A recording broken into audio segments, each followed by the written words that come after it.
प्रणाम प्रणाम।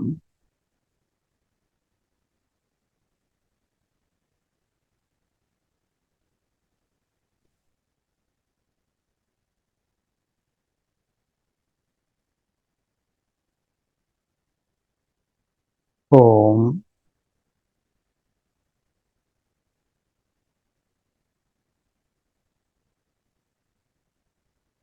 कृष्णाय वासुदेवाय हरये परमात्मने प्रणत क्लेश नाशाय श्री गोविंदाय नमो नमः। नमो नमः। कृष्णं वंदे जगद्गुरुं। कृष्णं वंदे जगद्गुरुं। कृष्णं वंदे जगद्गुरुं।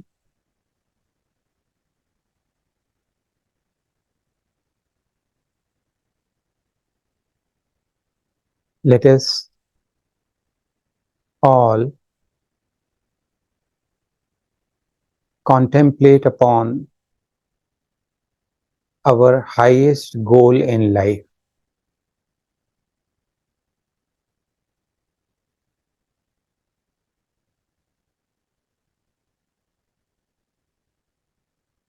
merging in the absolute, the relative merging in the absolute.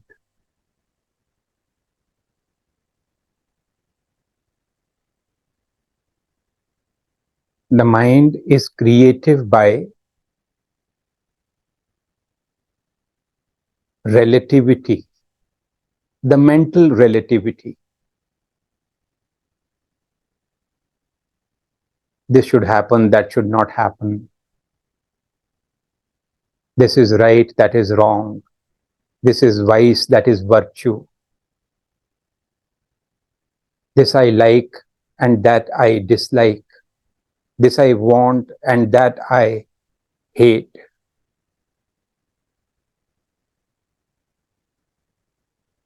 Various pairs of opposites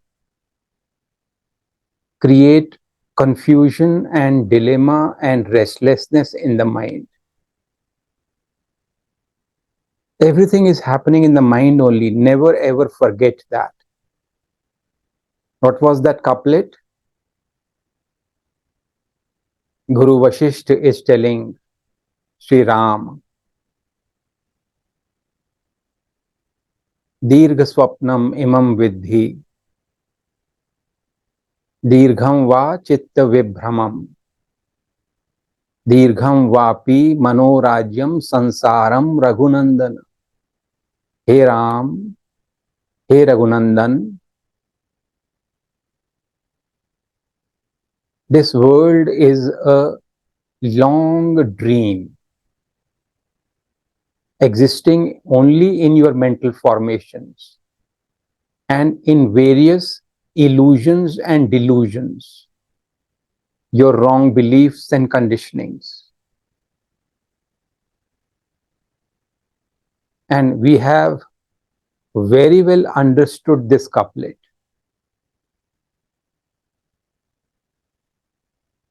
The entire world that we experience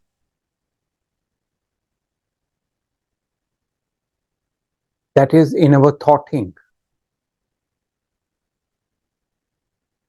in our minds only, the imaginations that the mind creates. And in these imaginations, the importance that is created for the external objects and people, the reality that is considered, this world, and leading to the likes and dislikes. All of this game, this story is happening in the imaginations only, nowhere else. And that is what the Guru is telling his Student, in your dreams only, you are all the time experiencing yourself.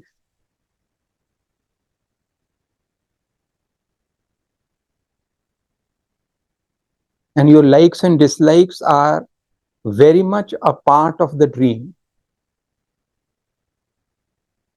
You're feeling incomplete, and your desire to feel complete is also a dream only.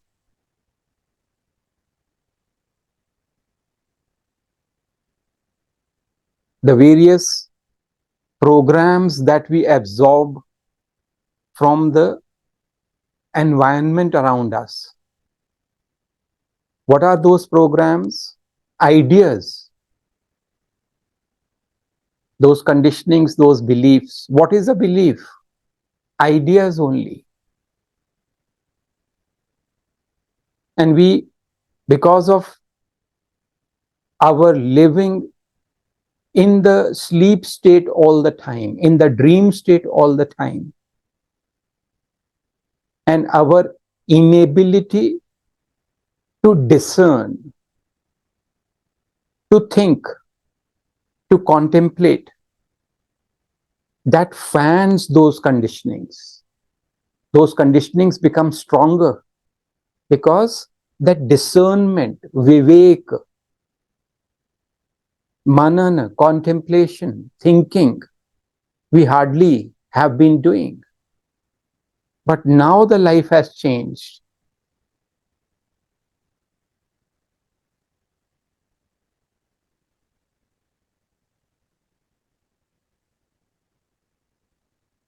Today, I also wish to talk about karma yoga. You have asked a question that you get overwhelmed by the work.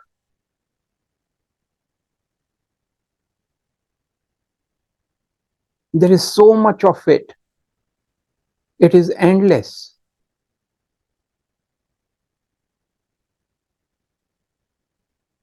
What is the difference between karma and karma yoga?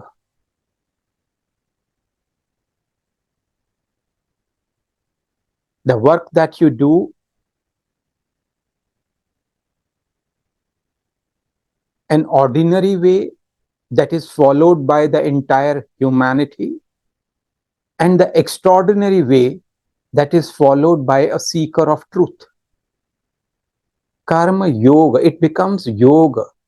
It is helpful in attaining union with your highest version.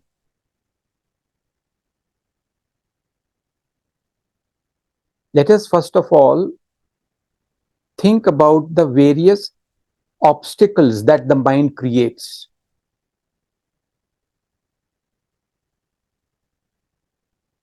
The first one is, as you have mentioned, getting overwhelmed.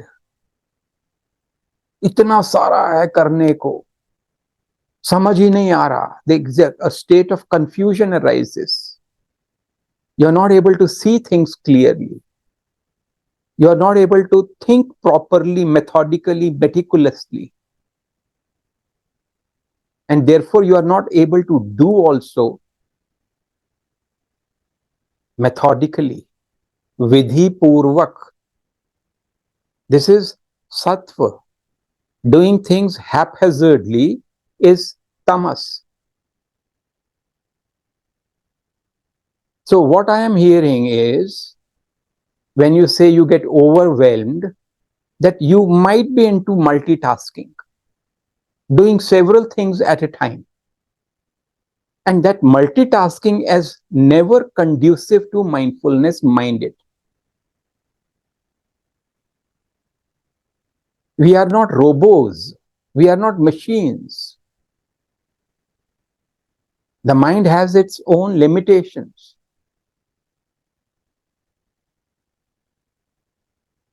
If possible, do one thing at a time.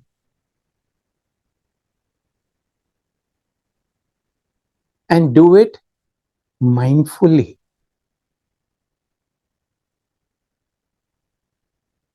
Do it with joy in your heart. Do it with love in your heart.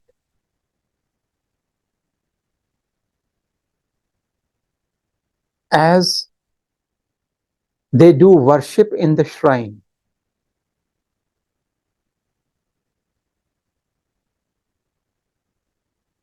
if you want to see how a priest, a genuine priest, worships in the shrine, find time to go to any of the Ramakrishna missions. This is one of the most beautiful organizations on this planet Earth. In the morning, in the evening, they do their pujas. How those priests are doing things so mindfully and so joyfully and so meticulously. There is such grace in the movements. So, as they are doing it in front of the deity, you ought to do the work in the same spirit. Be it cooking, be it washing the clothes, dishes, be it scavenging, brooming, be it studying, be it doing the office work, anything. If you learn that art of doing things mindfully and joyfully, there is no scope of that overwhelming feeling coming in your mind. You ought to just do it well. When you understand this concept that the work is not a means to an end, कि ये करके कहीं पहुंचना है, ये कार्य करना है ताकि I'll do it in order to reach somewhere else, get something else. That creates pressure on the mind. This something else could be the material benefits. It could be seeking appreciation, say from your boss or from your clients.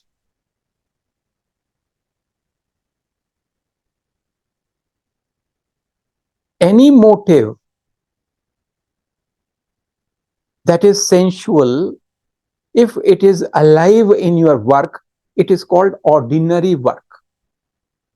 When the work becomes worship, work itself is worship, then it becomes karma yoga.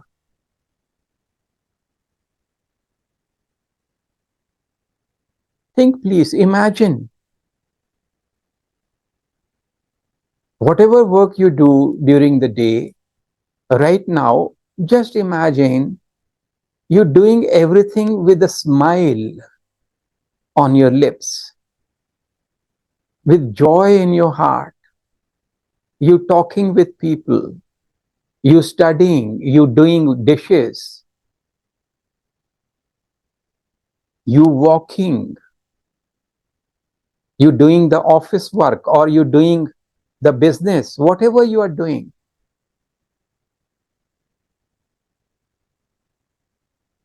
When you do it as a karma yoga, as a worship, it purifies the mind. When you do it for some ulterior motives, it creates more impurities and more samskaras. Your personality, your habit patterns, they become stronger. You are not doing anything to erase them, efface them. You are rather strengthening them. That is not karma yoga. Karma yoga is always done from I equals C mindset. Completeness I am right now, right here. And I just do my dharma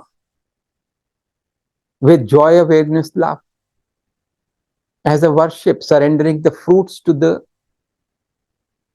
universe, to God, to Divine Mother.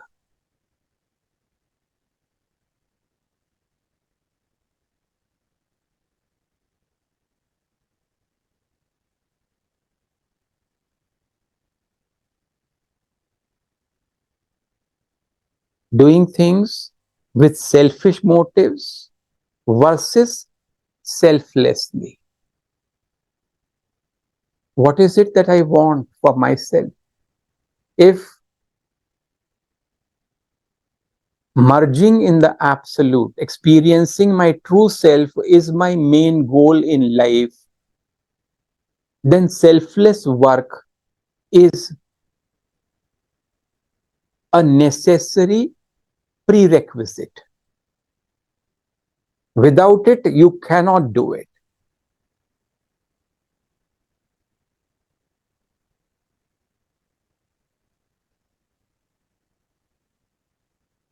Another problem that we need to be careful about is getting bored and then seeking variety.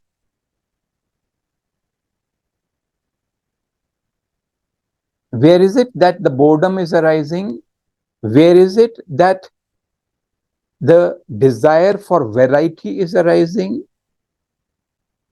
In your mind only. When these are there, it becomes an ordinary way of doing work.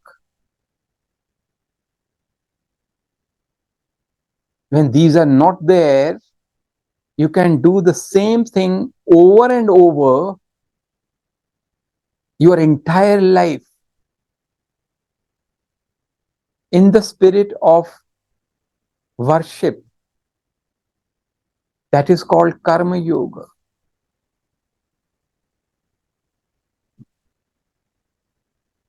About variety, we were talking about it even yesterday.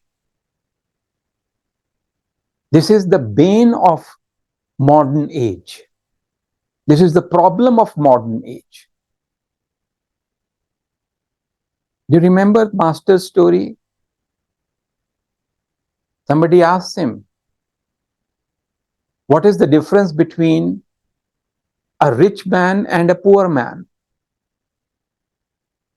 Master says, the poor man has no choice. The disciple does not understand and asks the master to elaborate,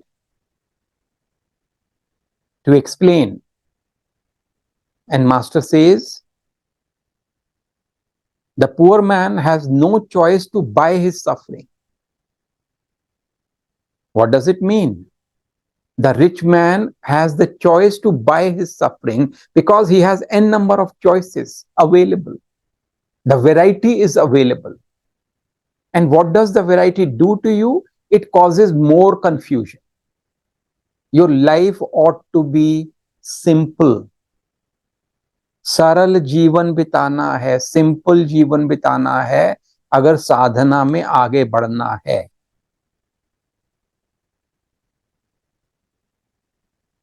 Simple, minimalist. That is how you can progress in your spiritual practice. If you are desiring n number of things, then the mind cannot be made restful. It cannot be stilled. Another problem that we need to address is pleasing others, pleasing the boss, pleasing the colleagues, pleasing people around. Again, the work in itself, that is not an end for you. That's only a means. And pleasing others, that becomes your X factor. This is not karma yoga.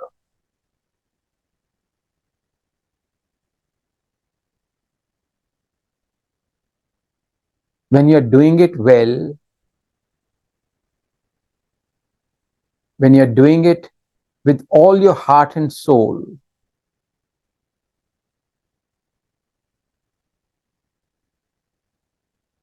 some people will get pleased, some will not. And it hardly bothers you.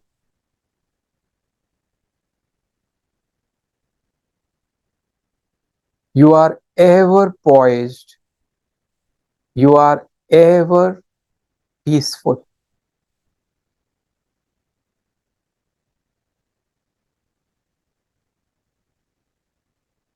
One more thing we need to address: when we don't get the fruits, getting sad or irritated or angry, that is not karma yoga. Again, imagine yourself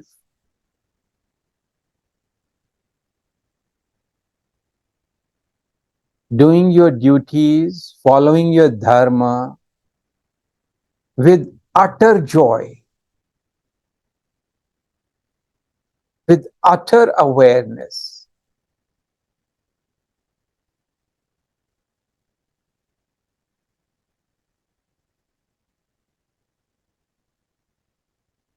The rest you don't care. Bhagavad Gita, second chapter, 47th couplet. कर्मण्येवाधिकारस्ते मा फलेषु कदाचन मा कर्म फल हेतुर्भुः माते संगोस्त्व अकर्मणि. And in the next couplet, samatvam yoga uchyate. Two couplets later, yoga karmasu kaushalam. Remaining equanimous and doing things well, methodically, meticulously, to the best of your capability. But keeping an eye on the mind that it is not getting perturbed by anything whatsoever.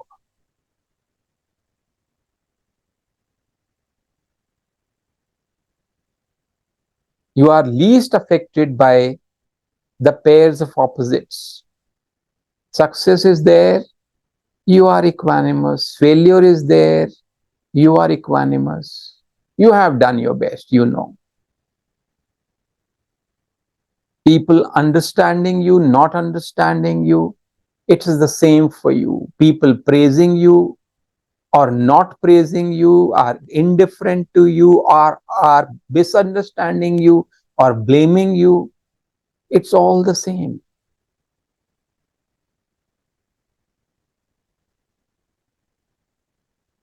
You are ever poised. That is karma yoga.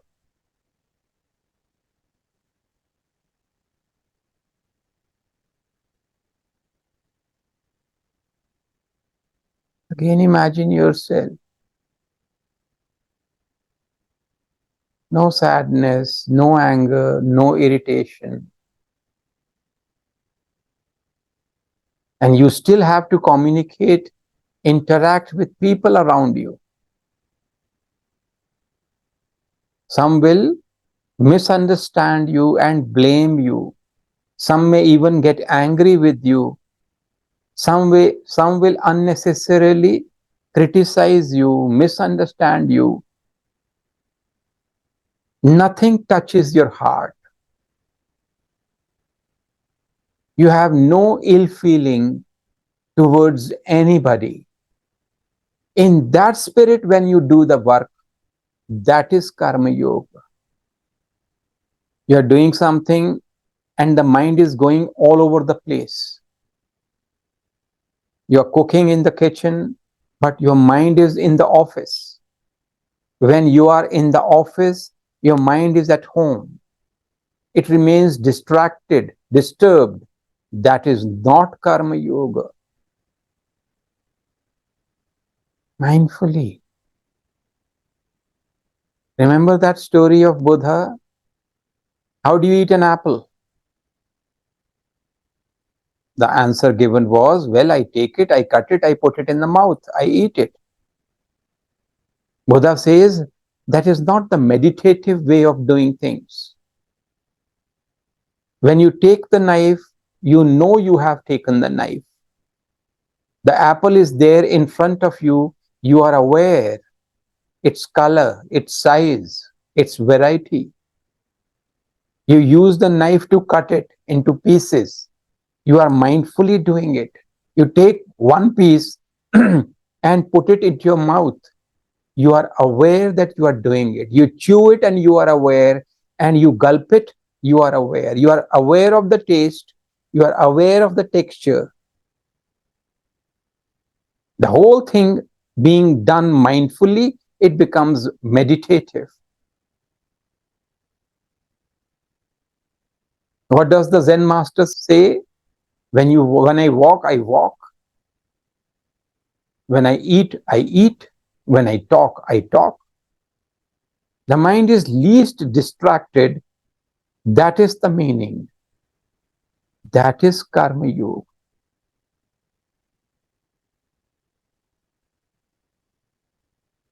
Even from the standpoint of the four yogas, the path of knowledge, Jnana Yoga, the path of devotion, Bhakti Yoga, meditation path, Raja Yoga, and Karma Yoga, that itself. We can understand it from that perspective also. What would a Jnani, one following the path of knowledge, tell about Karma Yoga? Four things. Letting go of the notion of I-ness and mindness,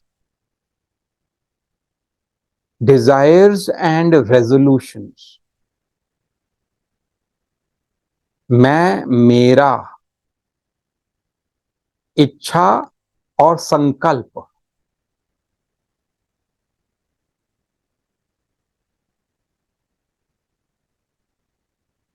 Then it becomes Karma Yoga.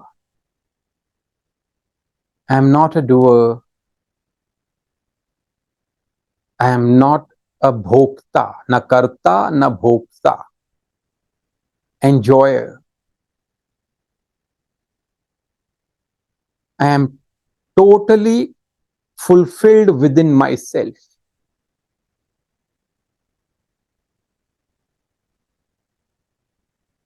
I have no thoughts about future or past.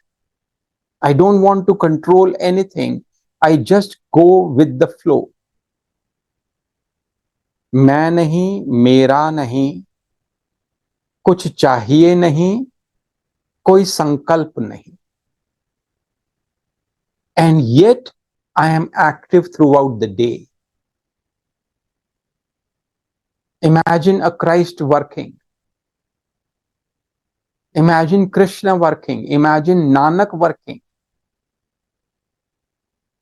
Imagine a Ramakrishna, a Vivekananda working. That is our ideal.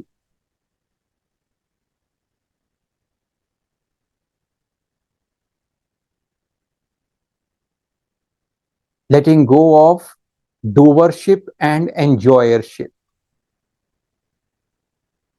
Letting go of desires, aversions, and future past thoughting.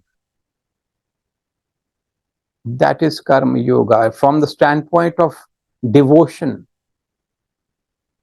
doing everything for the love of God, surrendering the work and its results at His feet.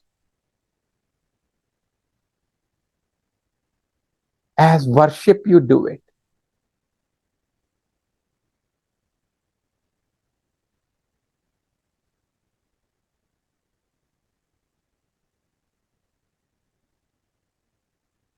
Ramakrishna would say, most of your mind is absorbed in God. You are thinking about him all the time. And you are doing everything also. You will need to use mind there also. A little bit of it, you use it for the work. The idea here is that your whole being is suffused with the love of God. As worship, you do everything. Surrendering the fruits, surrendering kartapan, bhoktapan at his feet. Doership, enjoyership, ego, everything.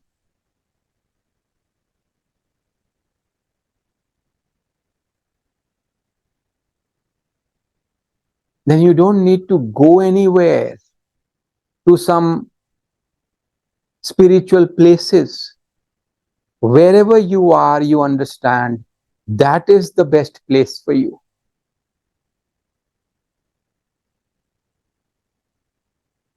Whatever you're doing, that is what you ought to be doing.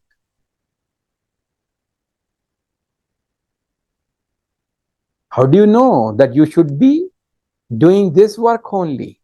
Because you are doing it. You are being given this one by the universe. What other proof do you require? How do you know that you have to live in this house with these people? Because you are living there, in that house with those people. Just align yourself with the reality and do everything for purifying your heart, one. And in Karma Yoga, the other aspect is seeing Shiva in Jiva. Jeev hi Shiv hai. Seeing the divine in one and all and serving the divine in one and all.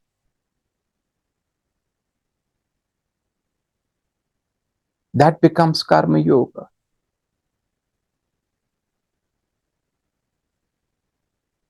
And the fourth, Dhyana Yoga or Raj Yoga, doing everything mindfully and with love and joy in the heart, not getting distracted in your mind. You know, Karma Yoga that cannot stand without the help of Jnana and Bhakti, without the help of right understanding and devotion. You hear many people saying such things like, well, I don't do many meditation. I am a karma yogi. I don't have any need to study or contemplate. I am a karma yogi. Most of us don't even understand what we are saying. Unless your concepts are right, how will you do it? When tamas and rajas are highly activated in your mind, how will you do karma yoga? Tamas and rajas ought to be extinguished. Three things Shankaracharya has said: mal, vikshep, avaran. Vikshep means restlessness. Mal means desires and aversions. Avaran means ego. All the three need to be annihilated from the mind.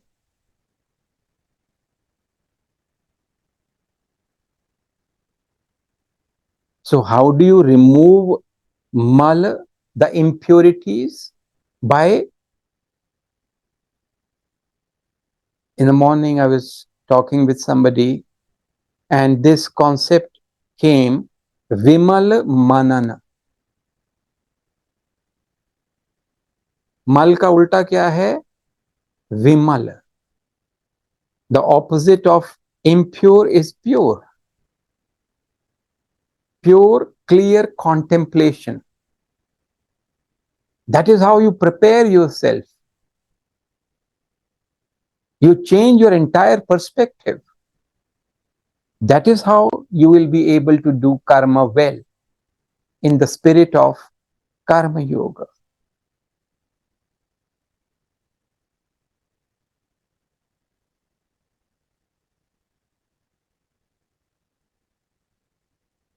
Another point here is gratitude. That is coupled with contentment.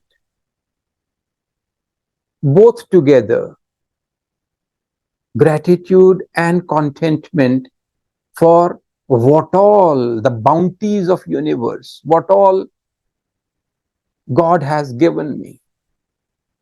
Gratitude for people around us, what all they have done for us, for our parents, for our friends, for people known, for people unknown, for each element, for everything that is.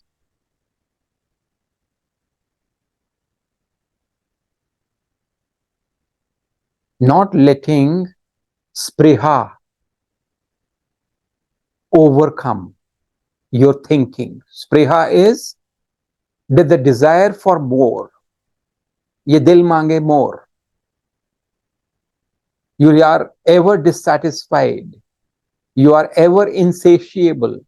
That is not how you do karma yoga. Contentment and gratitude you are filled with. That is karma yoga.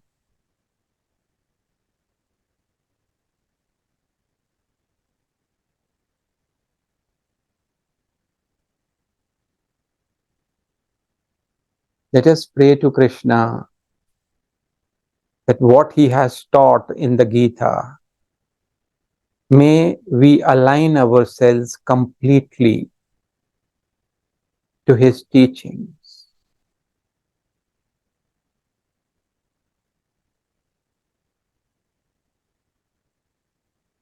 May our entire being, our entire life get suffused with his love, devotion, and what his teachings are. May all the four yogas become a part of our life. May we attain our highest possibility, merging in the absolute ASAP.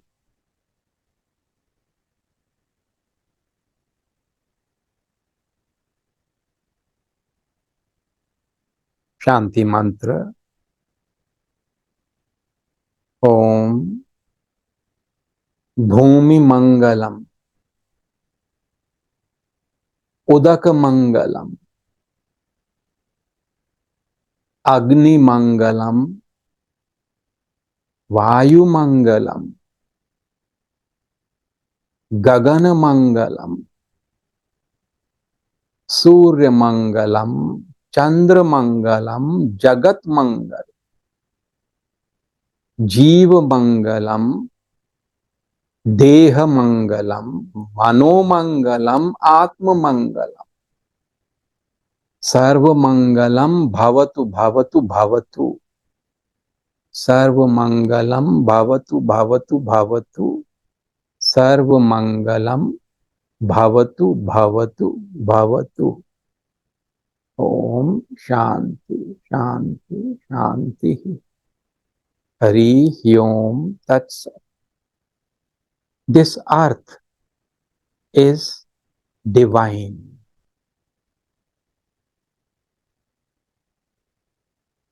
The water is divine. The fire, the air, the sky, divine. The sun, the moon, all planets and stars and satellites, divine. The entire universe is divine. this body, this mind, they are filled with the divine. And of course, the self is divinity itself. May all of us see auspiciousness and goodness in all our experiences. May all of us live in our highest possibility every single day. Each day, may all of us live as our best versions, in peace unconditioned, in love unconditioned, in truth, in honesty, in righteousness. Thank you so, so much. Bless you all. Thank you so much. Bless you. Bless you.